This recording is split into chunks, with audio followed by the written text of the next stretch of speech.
Bienvenue à tous dans Neutrality Studies. Je m'appelle Pascal Letaz et je suis à nouveau accompagné aujourd'hui par le professeur Saïd Marandi de l'Université de Téhéran. Saïd, ravi de te retrouver. Merci beaucoup de m'avoir invité. C'est toujours un vrai plaisir d'être dans votre émission.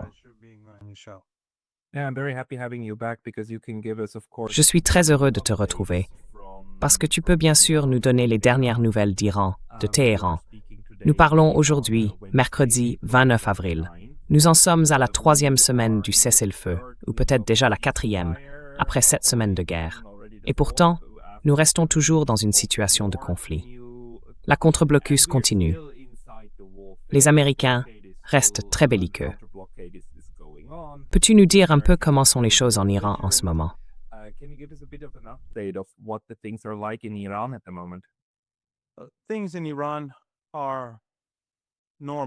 Les choses en Iran sont normales, ou du moins aussi normales qu'elles peuvent l'être dans les circonstances actuelles. En général, les gens avec qui je parle semblent penser que les États-Unis et le régime israélien vont bientôt lancer une deuxième offensive, une nouvelle vague d'attaques dans la continuité de la guerre. Cela devrait probablement se produire d'ici 3 ou 4 jours. Ce n'est pas bien sûr une certitude. C'est simplement ce que les gens estiment être le scénario le plus probable, compte tenu de la posture régionale des États-Unis, de leurs activités militaires et bien sûr des réalités politiques auxquelles nous faisons face. Donc, il n'est pas certain que les États-Unis attaquent, mais beaucoup pensent que dans les prochains jours, c'est assez probable.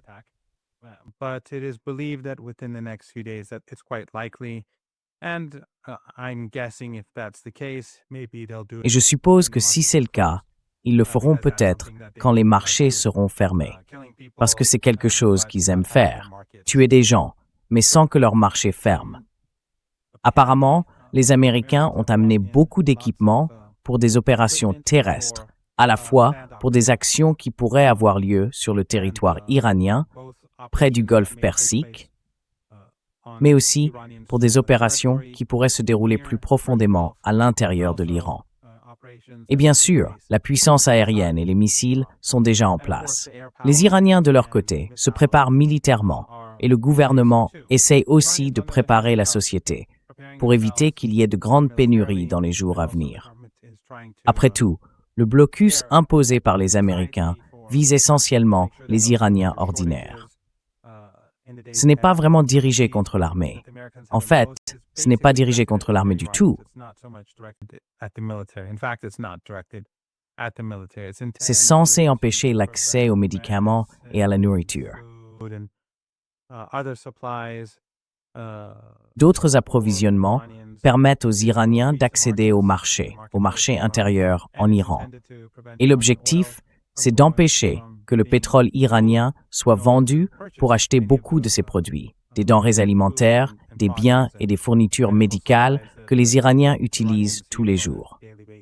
Alors le gouvernement s'active, il discute avec les pays voisins, il conclut des accords avec eux pour pouvoir importer et exporter davantage qu'avant, par la frontière avec le Pakistan, mais aussi avec l'Afghanistan, le Turkménistan et l'Asie centrale. Par le Turkménistan, bien sûr, l'Iran est relié à la Chine et par la mer Caspienne à la Russie et au Kazakhstan. Et puis au nord, il y a les frontières avec la République d'Azerbaïdjan et l'Arménie, puis avec la Turquie et l'Irak.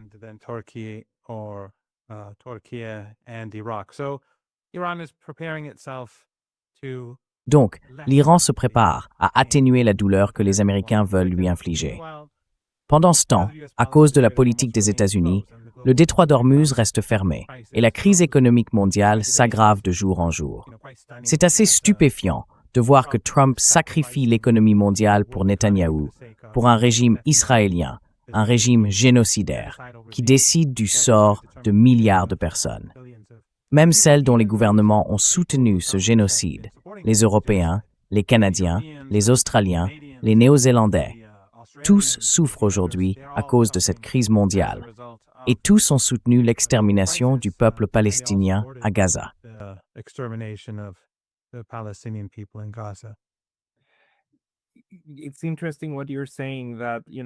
C'est intéressant ce que vous dites. que l'Iran se prépare pour la prochaine phase et pour notre prochaine attaque cinétique. Beaucoup de gens, en ligne, disent qu'il faudrait prévenir l'Iran, que tout ça n'est qu'un stratagème. Mais franchement, je ne pense pas que l'Iran ait besoin d'être averti de quoi que ce soit par qui que ce soit. Évidemment, le cessez-le-feu actuel est aussi dans l'intérêt de l'Iran.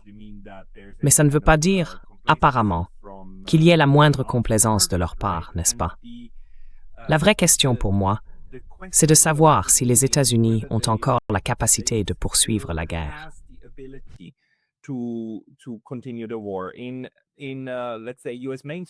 Dans, disons, les grands médias américains, on a même pu lire que les États-Unis auraient utilisé entre 40 et 50% de leur capacité de missiles, de leur capacité de frappe. Et plusieurs de mes collègues que j'ai déjà interviewés, comme Stephen Starr, parlent plutôt de 70 à 80% des missiles Patriot et THAAD qui seraient partis. Ils ne sont tout simplement plus là. Alors, selon vous, quelle est aujourd'hui la réelle capacité des États-Unis à poursuivre la phase cinétique de la guerre? Parce que de mon point de vue, on est déjà passé à une phase non cinétique, où les tactiques d'étranglement se mettent en place et où le blocus, dans ce sens, devient une blocité massienne.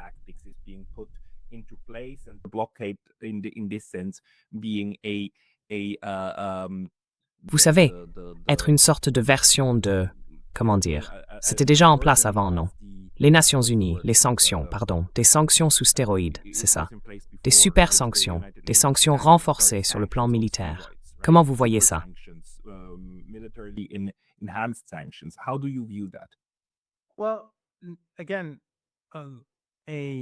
Eh bien, encore une fois, une attaque militaire contre le peuple iranien n'est pas certaine.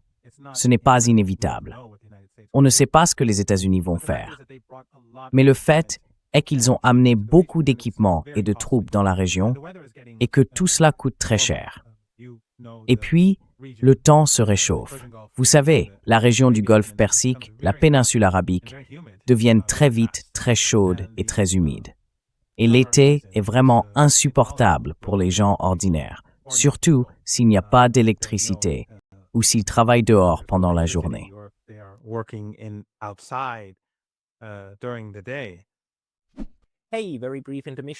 Petite pause rapide, parce que j'ai été récemment banni de YouTube. Même si je suis de retour, ça peut très bien se reproduire à tout moment. Alors, pensez à vous abonner, non seulement ici, mais aussi à ma newsletter sur Substack. C'est pascalotaz.substack.com. Le lien est dans la description juste en dessous.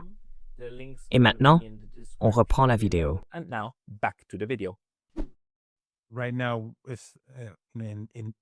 En ce moment, le mois de mai, c'est vraiment le mois de transition. À la fin du mois, il commence à faire très chaud. Et ensuite, juin, juillet, août, septembre. Ces mois-là sont très difficiles. Donc pour les Américains, ce sera très compliqué de garder leurs troupes ici, de maintenir tout ce matériel sur place. Ça coûte très cher. L'idée, c'est donc que, avant que la chaleur ne devienne insupportable, c'est la dernière occasion pour les États-Unis de lancer une offensive, avant que les conditions ne deviennent intenables pour les soldats. Bien sûr, ça ne veut pas dire qu'ils ne le feront pas en plein été, quand il fera très chaud.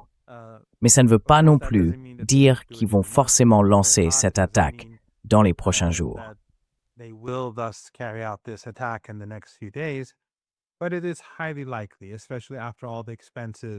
Mais c'est très probable, surtout après toutes les dépenses qu'ils ont engagées, des milliards et des milliards de dollars dépensés rien que pour amener ces troupes ici.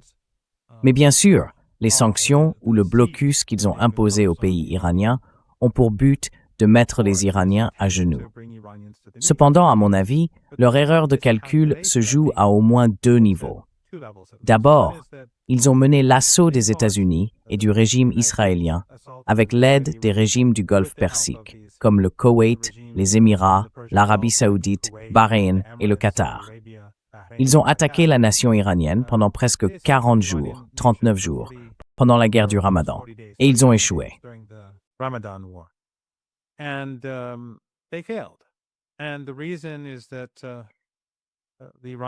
La raison, c'est que le peuple iranien est d'une résilience exceptionnelle. Il a aussi montré une capacité de résistance tout aussi remarquable. Et bien sûr, l'armée iranienne a été organisée d'une manière telle qu'ils n'ont pas réussi à affaiblir ses capacités défensives et offensives. C'est une structure unique, quelque chose de nouveau dans l'art de la guerre, et qui sera étudié dans les années à venir par de nombreux pays à travers le monde. Surtout ceux qui veulent résister à l'Empire. Ce que l'Iran a fait deviendra, je pense, un modèle qui pourra et qui sera reproduit ailleurs.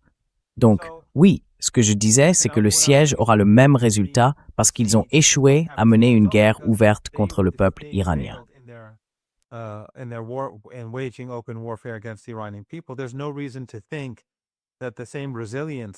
Il n'y a aucune raison de penser que la même résilience et la même résistance ne permettront pas au peuple iranien de surmonter cette phase aussi. Qu'il y ait une attaque militaire ou une deuxième vague d'assaut accompagnant ce siège de la fin ou non, je pense que le résultat sera le même. Les États-Unis, eux, ont aussi imposé un siège au reste du monde. Et cela a commencé bien plus tôt. En d'autres termes, nous sommes déjà depuis 2 mois dans cette crise économique mondiale provoquée par Trump, Netanyahou et bien sûr le lobby sioniste. Donc, à mon avis, la souffrance va continuer, partout dans le monde, dans la région et en Iran. Mais je pense qu'il est clair que les États-Unis échoueront malgré tout.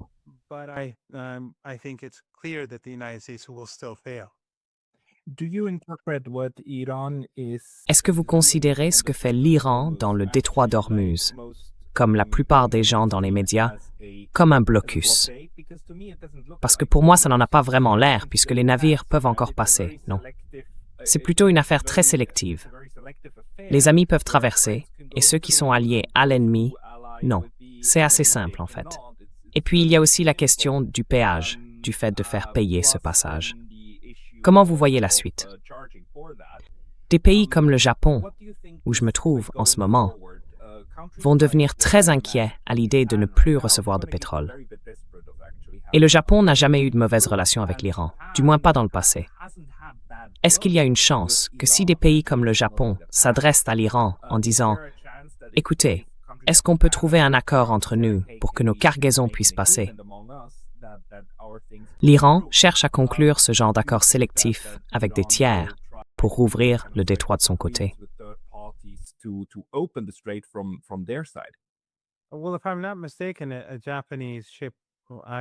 Eh bien, si je ne me trompe pas, un navire japonais a effectivement traversé le détroit d'Ormuz hier. Je crois que c'était un super pétrolier, si je ne me trompe pas.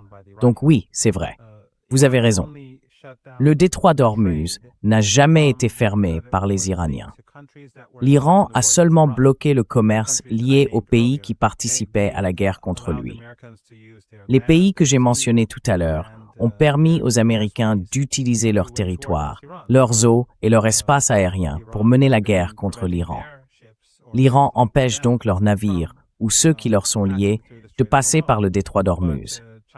Mais les navires chinois, russes, irakiens, eux et ceux des pays amis de l'Iran ont pu passer sans problème.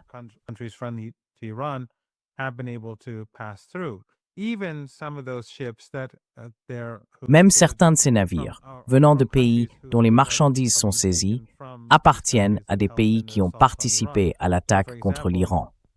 Par exemple, si je ne me trompe pas, le superpétrolier japonais transportait du pétrole provenant de l'un de ces 5 pays. Peut-être l'Arabie saoudite ou les Émirats, je ne suis pas tout à fait sûr. Mais il est bien passé par là. Et bien sûr, comme les Iraniens l'ont dit, il y aura des frais de passage.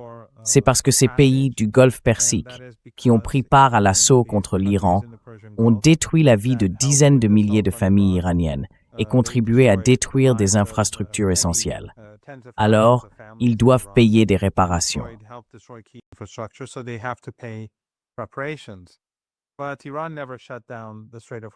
Mais l'Iran n'a jamais fermé le détroit d'Ormuz.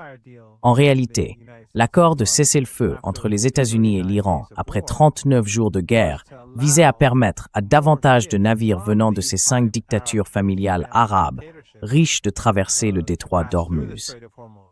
Mais comme les Américains ont violé l'accord en laissant le régime israélien enfreindre le cessez-le-feu, les Iraniens ont déclaré que, tant qu'ils bombarderont massivement le Liban et massacreront les Libanais en violation du cessez-le-feu convenu, l'Iran, lui aussi, s'abstiendra de respecter son engagement et n'autorisera pas davantage de navires de ces 5 pays à passer par le détroit d'Ormuz.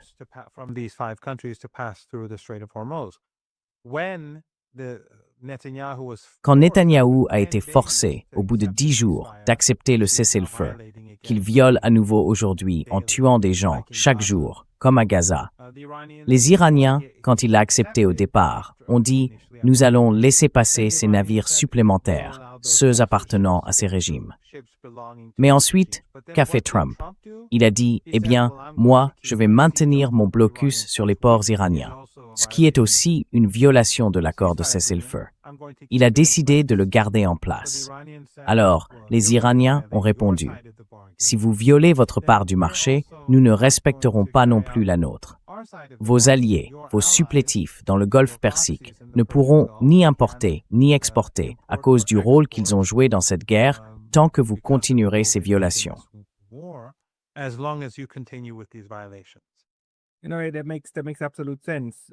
Tu sais, ça a parfaitement du sens.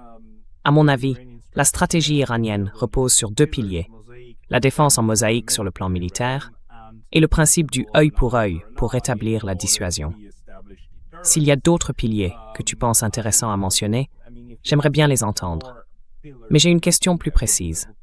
Ce péage, dans quelle monnaie l'Iran exige-t-il qu'il soit payé? Et as-tu des informations sur les canaux qu'ils utilisent? Parce que, bien sûr, c'est une manière très intéressante de ne pas recevoir de l'argent directement, mais des devises étrangères, qui peuvent ensuite être utilisées sur les marchés internationaux pour acheter des biens à l'étranger. Si le mécanisme est déjà en place, je parierais que ça passe par un pays tiers, comme la Chine ou quelque chose du genre. Mais as-tu des informations sur la façon dont ce mécanisme est censé fonctionner pour obtenir cette devise?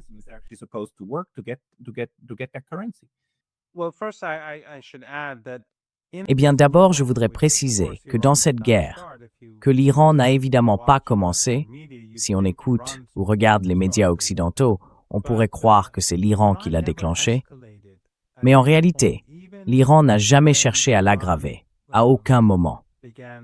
Même quand l'Iran a commencé à frapper, disons, des installations pétrolières ou gazières dans la région du Golfe Persique, dans les pays qui soutenaient les États-Unis et le régime israélien dans cette guerre, c'était uniquement après que les installations iraniennes de pétrole et de gaz aient été visées. Autrement dit, tout au long du conflit, l'escalade est toujours venue du camp occidental, des États-Unis et d'Israël, et donc, par extension, de leurs alliés. Chaque fois qu'ils montaient d'un cran, l'Iran répondait. Chaque fois qu'ils lançaient une attaque, l'Iran ripostait.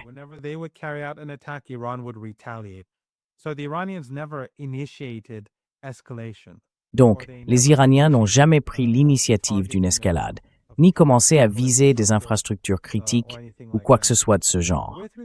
Concernant le détroit d'Ormuz, je n'ai pas les détails. J'ai entendu différentes versions. J'imagine qu'une partie passe probablement par les mêmes mécanismes que l'Iran utilise pour vendre son pétrole sur le marché mondial. C'est, à mon avis, un processus très sophistiqué, conçu pour que les Américains ne puissent pas le bloquer. J'ai entendu dire que la monnaie chinoise était utilisée. J'ai aussi entendu qu'ils avaient encouragé l'usage de la monnaie iranienne, afin que ces entreprises soient obligées de l'utiliser. J'ai entendu plusieurs choses différentes.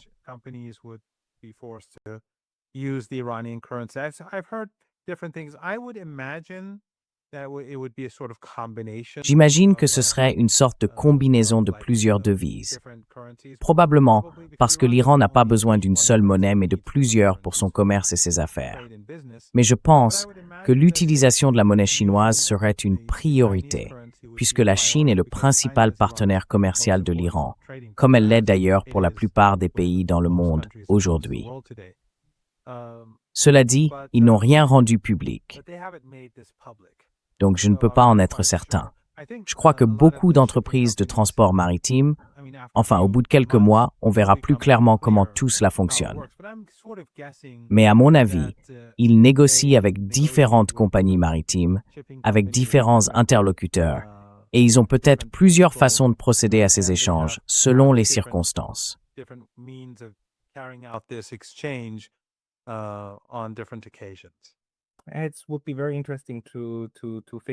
Ce serait très intéressant de comprendre ce qui se passe exactement.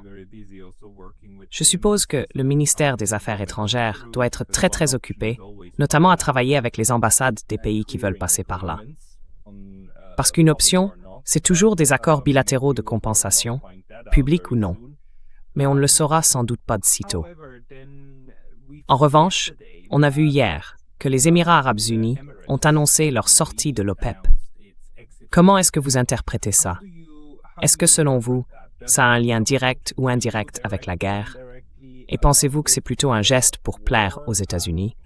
Ou bien, au contraire, est-ce que ça montre encore une fois que la structure à laquelle on était habitué est en train de se déliter? Quelle est votre lecture de la situation?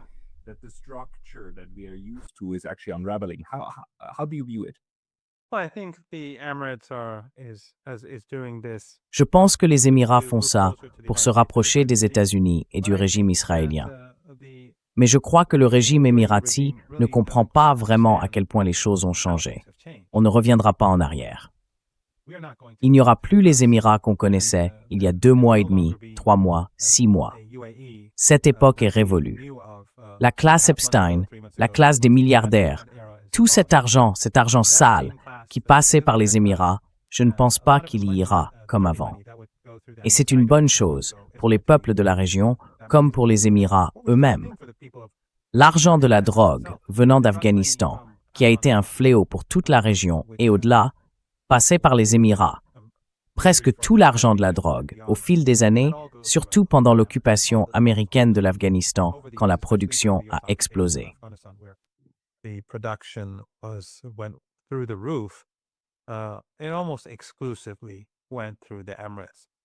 Ça passait presque exclusivement par les Émirats.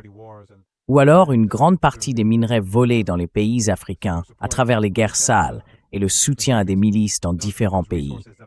Ces ressources volées, l'or et d'autres richesses du sous-sol, l'argent transite par les Émirats.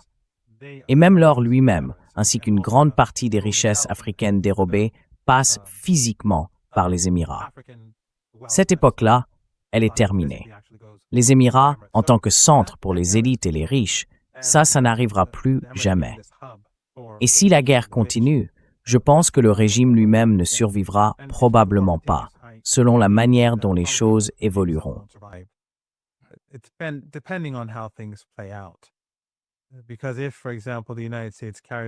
Parce que si, par exemple, les États-Unis lancent une nouvelle guerre et commencent à viser, comme ils l'ont déjà menacé, des infrastructures iraniennes essentielles, alors l'Iran fera la même chose contre les alliés des États-Unis, puisque ce sont eux qui rendent tout cela possible. Rappelez-vous, sans ces 5 pays, une guerre contre l'Iran n'est pas possible, parce que leur territoire sert à la fois de soutien logistique et de base pour mener ces attaques. Et tout cela est subventionné. Toutes les dépenses américaines dans la péninsule arabique sont prises en charge par ces gouvernements. Ce n'est pas comme au Japon.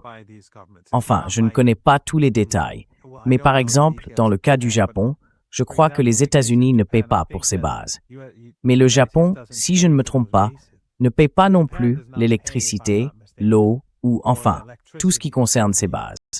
Le Japon prend en charge beaucoup de choses. Le Japon paye beaucoup. Ça fait partie de l'accord. C'est un peu comme une protection pour les bases qui sont en grande partie financées par les Japonais. Pas tout, mais une bonne partie. Eh bien, tout est payé par ces pays. Tout. En fait, les Américains mènent largement cette guerre en finançant ces pays. Donc ce n'est pas seulement leur territoire qui est utilisé, c'est aussi leur richesse. Ces pays ont voulu le beurre et l'argent du beurre. Ils ont voulu participer à l'offensive contre l'Iran tout en prétendant rester neutres, ce qui est impossible. C'est une insulte à l'intelligence des Iraniens. Et chaque fois qu'ils répètent ce discours, les Iraniens deviennent de plus en plus mécontents. Mais quoi qu'il en soit, si les États-Unis relancent la guerre, les Iraniens riposteront, comme ils l'ont déjà fait auparavant.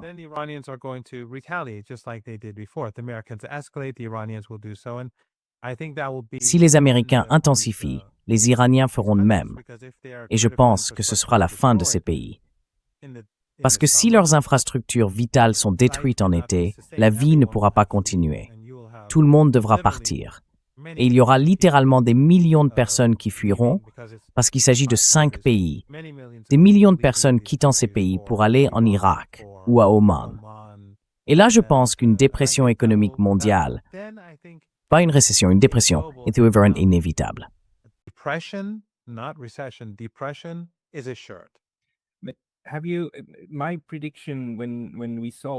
Ma prévision, quand on a vu ce qui est arrivé aux États du Golfe, c'est que ça allait créer une énorme pression géopolitique sur eux pour qu'ils prennent leur distance avec les États-Unis. Je veux dire, simplement en constatant que les Américains ne sont pas capables de les défendre, et pire encore, qu'ils sont prêts à les sacrifier et à accepter qu'ils soient détruits dans le cadre de leur guerre. Maintenant, se détacher de l'emprise américaine et se débarrasser des nouvelles bases, ça va prendre de très nombreuses années. Et en fait, l'Iran a accéléré ce processus parce qu'il en a détruit une grande partie.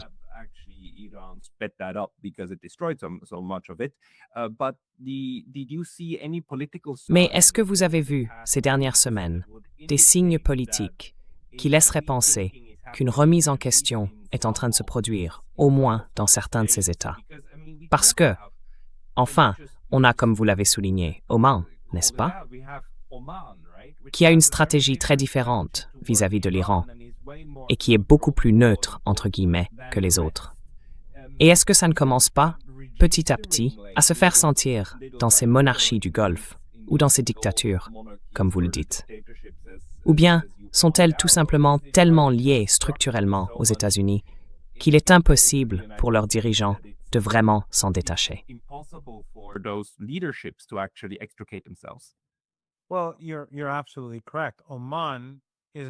Eh bien, vous avez tout à fait raison. Oman n'est pas, comme vous le sous-entendiez, neutre. Le pays est très proche des États-Unis, mais il reste suffisamment neutre aux yeux de l'Iran. Et donc, l'Iran entretient d'excellentes relations avec Oman. Le ministre iranien des Affaires étrangères vient d'ailleurs de s'y rendre dans le cadre de sa tournée régionale au Pakistan, à Oman et en Russie. Je suis certain que pendant ces discussions à Mascate, la capitale, ils ont parlé de la manière de gérer ces 5 monarchies. Mais ce qu'on observe sur le terrain, c'est tout le contraire. En ce moment, un grand nombre de soldats américains sont en train de se rassembler dans ces pays, au Koweït, à Bahreïn et ailleurs. Et de nombreux avions, chargés de fournir le carburant nécessaire pour ravitailler les bombardiers et les appareils qui attaqueront l'Iran, se regroupent en Arabie saoudite.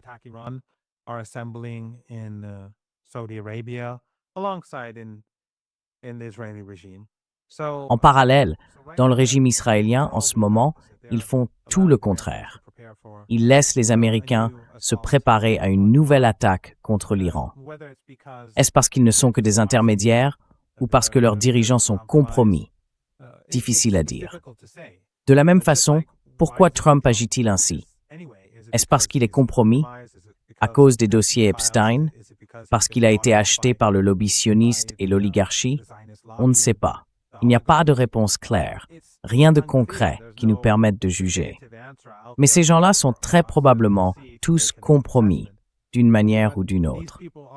Ces monarchies, comme vous le savez, sont liées à l'Occident. Elles envoient leurs familles là-bas, et elles sont très riches.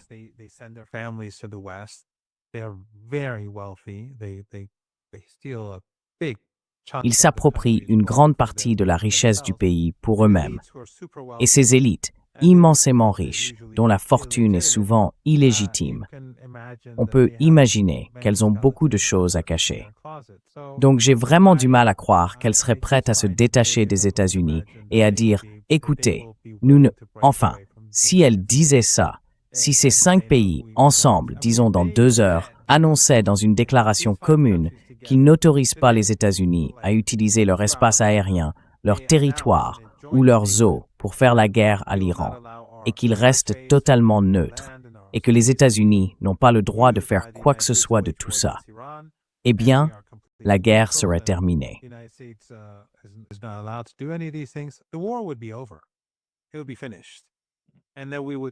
Ce serait terminé. Et à partir de là, on pourrait passer à l'étape suivante, rien qu'avec cette déclaration. Parce que, comme je l'ai dit, d'un point de vue logistique, il serait impossible pour les Américains de mener une guerre. Ils pourraient lancer quelques frappes limitées contre le pays depuis Diego Garcia, ou en passant par l'espace aérien syrien, la Méditerranée, le régime israélien, et ainsi de suite, en survolant illégalement l'Irak, puisque le gouvernement irakien n'accepte rien de tout ça. Mais ce serait très limité et très difficile pour les États-Unis. En gros, ça voudrait dire que la guerre serait terminée.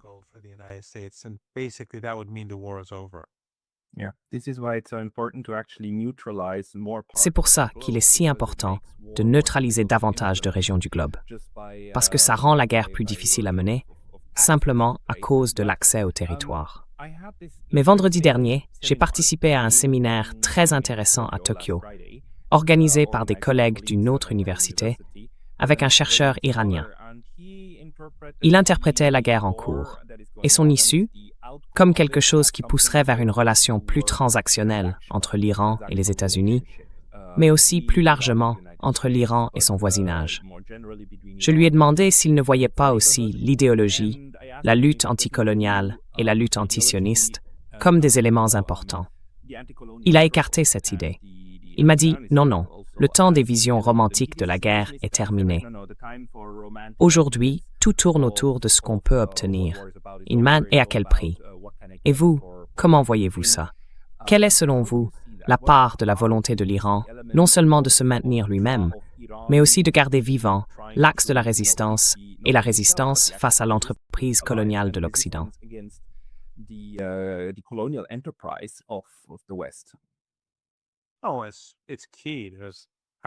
Ah oui, c'est essentiel. Il n'y a absolument aucun doute là-dessus. Et les preuves sont là, visibles chaque jour. Le vrai problème entre l'Iran et les États-Unis, c'était la révolution et le fait que les Iraniens se soient éloignés du camp américain. Ils voulaient être en dehors des deux blocs, le bloc occidental et le bloc de l'Est. Bien sûr, le bloc de l'Est n'existe plus aujourd'hui. Le monde a complètement changé. Mais à l'époque, quand il y avait encore un bloc de l'Est, les Iraniens voulaient rester à part. Et c'est pour ça que l'Union soviétique, comme les États-Unis, étaient hostiles envers l'Iran. C'est aussi pour cette raison qu'ils ont tous les deux soutenu Saddam Hussein dans son offensive.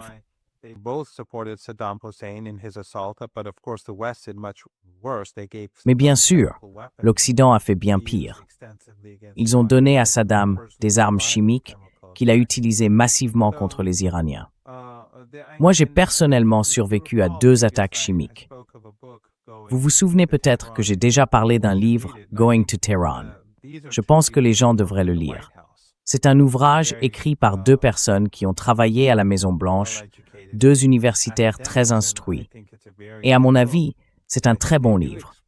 Ils y expliquent beaucoup des mythes qui existent à propos de l'Iran et ils montrent aussi que le discours américain est très idéologique. Ils disaient que la voie que les États-Unis empruntaient menait à la destruction. Et ils avaient raison.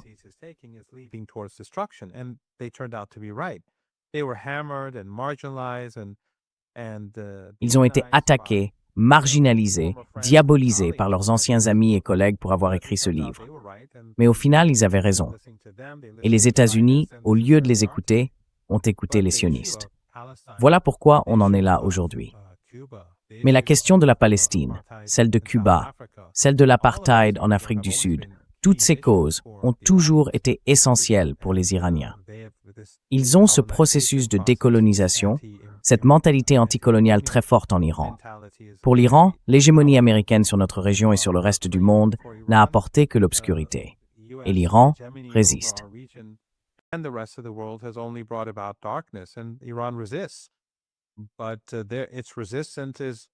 Mais cette résistance, c'est un peu comme celle des peuples sous l'apartheid en Afrique du Sud.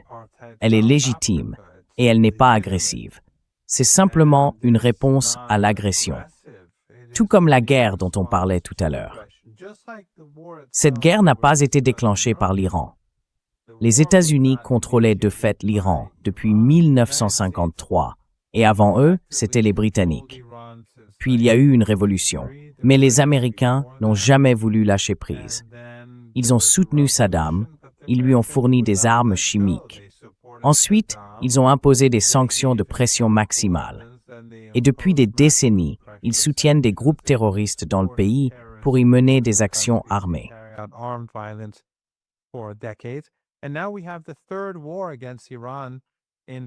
Et maintenant, nous en sommes à la troisième guerre contre l'Iran en 47 ans. Donc, ce n'est clairement pas une relation transactionnelle.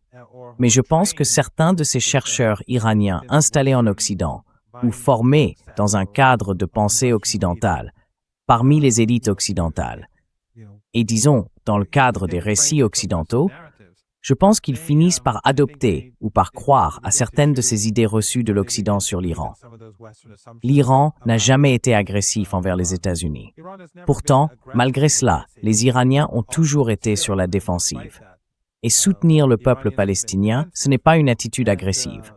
Soutenir les Sud-Africains et la résistance d'Afrique australe contre l'apartheid, ce n'est pas agressif non plus.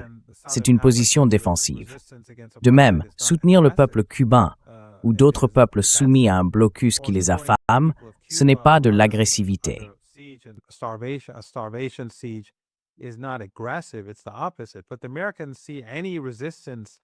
C'est tout le contraire. Mais les Américains considèrent toute résistance à leur empire comme une agression. Où que vous marchiez, même dans votre propre pays, pour eux, vous êtes sur leur territoire. Mais quoi qu'il en soit, l'Iran a essayé à de nombreuses reprises de réduire les tensions avec les États-Unis.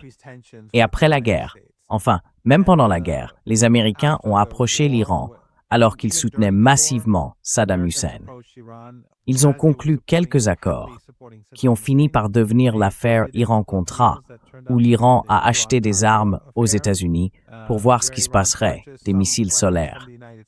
Mais même à ce moment-là, les Américains ont essayé de tromper l'Iran. Ils ont livré des missiles israéliens.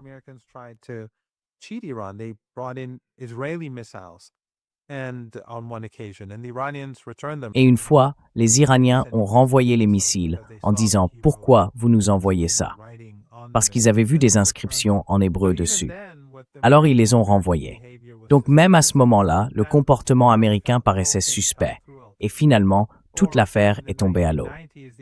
Ou encore, dans les années 90, les Iraniens ont confié à Conoco, la compagnie pétrolière, un champ de pétrole en Iran. Ils ont négocié pendant 2 ans, puis les Américains ont imposé des sanctions sur le pétrole et le gaz iranien. Je veux dire, il y a eu beaucoup de cas où les Iraniens étaient prêts à coopérer avec les Américains. Après le 11 septembre, les Iraniens convaincus que le récit américain sur Al-Qaïda était vrai, ont collaboré contre Al-Qaïda. Et ensuite, on les a qualifiés d'axes du mal.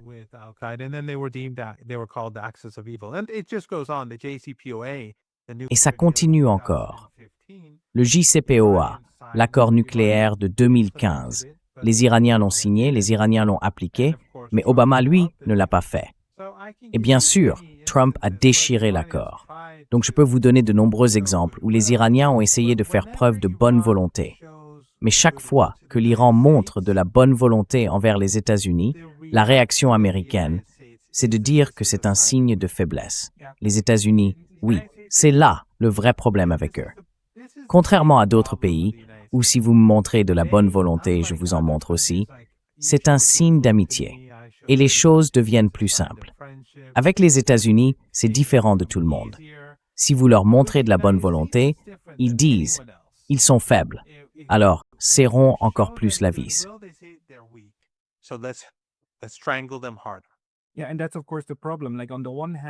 Oui, et c'est bien là tout le problème. D'un côté, les États-Unis ne veulent pas entendre un simple « oui » comme réponse. Un accord qui garantirait qu'à aucun moment l'Iran ne développe l'arme nucléaire. ça ne leur suffit pas, non? Ils en veulent toujours plus. Et chaque fois qu'on leur accorde davantage, ils en demandent encore plus, jusqu'à ce qu'ils aient pratiquement tout sous leur contrôle, comme dans les autres territoires occupés, en somme. Alors, comment l'Iran réagit face à ça?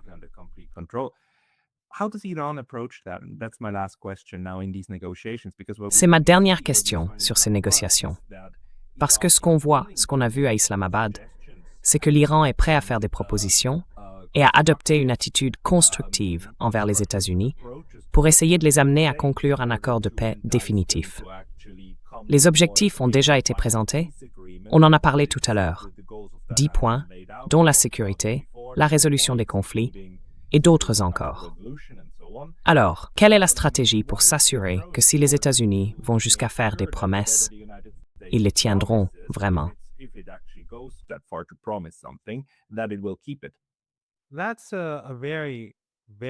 C'est une question vraiment très importante. Et je pense que c'est en fait la question centrale dans toute cette affaire. Je dirais que les Iraniens ont complètement changé d'approche après la guerre. Même avant la guerre, je ne crois pas qu'ils aient évolué dans le sens que je vais décrire. Quand la guerre a commencé et que les Iraniens ont dit « bon, nous y sommes, c'est une confrontation directe », ils ont riposté aussi fort qu'ils le pouvaient.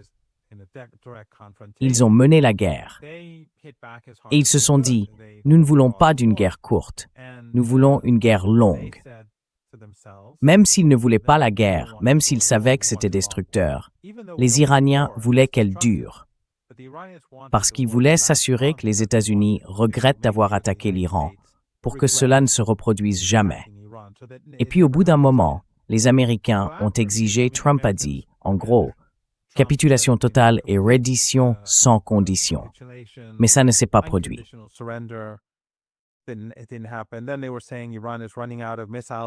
Ensuite, il disait que l'Iran manquait de missiles et de drones chaque jour. Ils montraient ces graphiques pendant leur réunion d'information au Pentagone. Et puis, après 1 semaine, 2 semaines, rien n'avait changé. Les Iraniens continuaient à se battre. Le peuple était uni. Et après environ 10 jours, je crois, les Américains ont commencé à envoyer des messages à l'Iran, mais les Iraniens les ont ignorés. Jusqu'à ce fameux plan américain en 15 points, je crois que c'était vers le 30e jour, peut-être le 34e, le 35e, quelque chose comme ça, je ne sais plus, peut-être le 36e. Et les Iraniens l'ont rejeté, parce qu'il violait la souveraineté de l'Iran. Ensuite, l'Iran a présenté son propre plan, et Trump l'a accepté, le plan en 10 points dont vous avez parlé. Et bien sûr, après que Trump l'a accepté, sa porte-parole a déclaré « Non, nous ne l'acceptons pas ». Mais quoi qu'il en soit, c'était une défaite symbolique pour les États-Unis. Et c'est ce plan-là que l'Iran insiste pour mettre sur la table des négociations.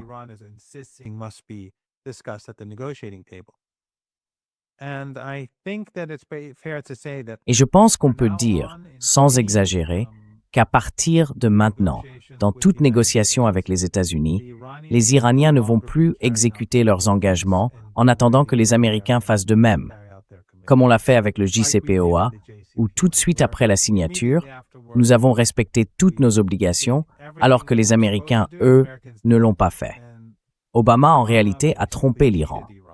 Et jusqu'à la fin de sa présidence, beaucoup des engagements que les États-Unis devaient tenir ne l'ont jamais été. On l'a encore vu avec l'accord de cessez-le-feu dont on parlait tout à l'heure. Dès que les États-Unis ont commencé à le violer en laissant Netanyahou continuer à massacrer des femmes et des enfants au Liban, les Iraniens ont réagi en disant que bien sûr, le cessez-le-feu concernait aussi tout Gaza.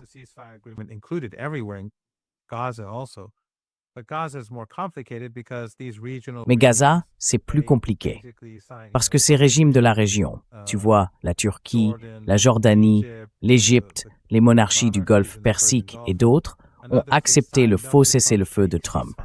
Donc pour l'Iran, c'est difficile de changer quoi que ce soit à ça, malheureusement. Mais dans le cas du Liban, quand Trump a laissé Netanyahou massacrer les Libanais, l'Iran a dit « Très bien, alors je n'appliquerai pas ma part de l'accord ». Du coup, l'équation est très différente d'avant. Et les Américains continuent d'insister pour que l'Iran parle d'abord du programme nucléaire. L'Iran répond « Non, C'est vous qui avez mené la guerre contre nous. On parle d'abord de la guerre. Et donc, avant tout, l'accord de cessez-le-feu doit être appliqué.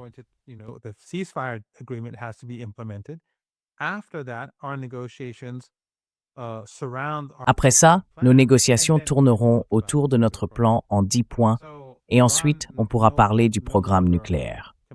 Donc, l'Iran ne s'engage plus à quoi que ce soit sans que l'autre partie en fasse autant. Et il ne laisse plus les Américains décider de ce qui doit être négocié ni de l'ordre des discussions. À mon avis, c'est un tournant majeur. Et l'espoir en Iran, c'est que s'il y a une nouvelle vague de guerre, cela aidera ses alliés à travers le monde. Que cela aidera le Venezuela, que cela aidera Cuba et d'autres pays soumis à l'oppression et à la puissance impériale des États-Unis. L'idée, c'est que ce soit un affaiblissement de l'Empire, d'une manière qui permette à ces pays de commencer à respirer, que les peuples puissent peu à peu desserrer l'étau.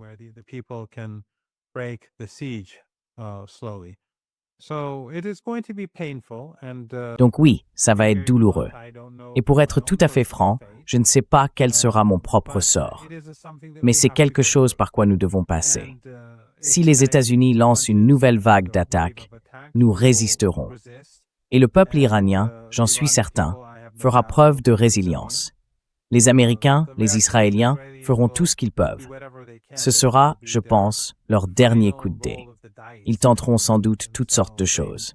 Mais je ne vois pas de scénario dans lequel ils réussissent. Et plus ils s'obstinent, au final, plus ce sera mauvais pour eux. Et moi, je crois sincèrement que le grand perdant dans tout cela, c'est le sionisme.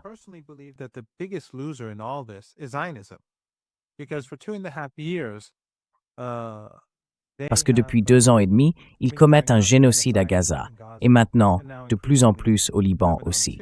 Et le monde s'est retourné contre eux. Il les regarde avec horreur. Mais à présent, ils sont aussi en train de détruire l'économie mondiale. Et partout, des gens qui se sont déjà opposés à eux disent « ils sont en train de ruiner ma vie ».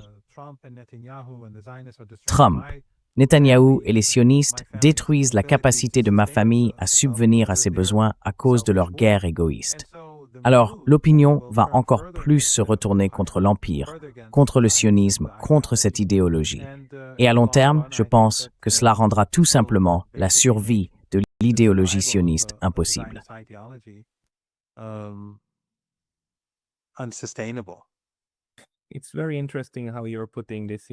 C'est très intéressant la façon dont vous présentez ça dans cette stratégie de l'Iran que je trouve vraiment singulière. Une stratégie de résistance, de résilience et de capacité à encaisser sans escalade, sans être sans défense.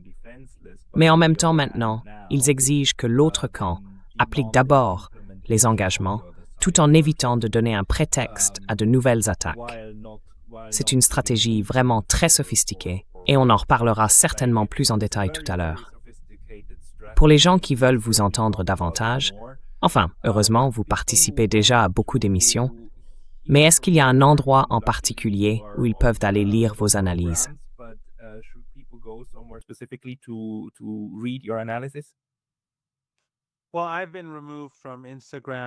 Eh bien, j'ai été supprimé d'Instagram et de Facebook il y a déjà pas mal de temps. Et comme beaucoup de vos comptes sont maintenant supprimés de Twitter, je ne sais pas trop comment ça va évoluer.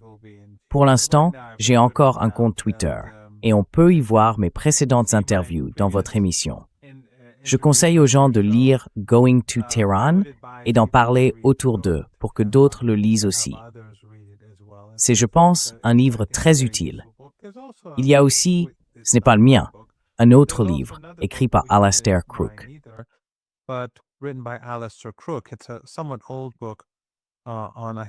C'est un livre un peu ancien, je crois, qui s'appelle Culture of Resistance, non? J'ai oublié le titre exact, ça fait tellement longtemps que je l'ai lu. C'est aussi un livre intéressant à lire pour mieux comprendre la mentalité du peuple iranien, l'axe de la résistance, d'où viennent cette résilience et cette résistance, cette façon de penser, cette sympathie pour les opprimés et cette opposition à l'oppresseur. C'est profondément ancré dans la culture religieuse, surtout dans l'islam chiite. Mais pour l'instant, je suis sur Twitter. On en reparlera. Je mettrai un lien vers votre profil Twitter juste en dessous, ainsi que vers les livres que vous avez mentionnés. Professeur Sayed Mohammad Marandi, merci beaucoup d'avoir pris le temps de nous parler aujourd'hui. Merci, Pascal. Sehr grand Pleasure.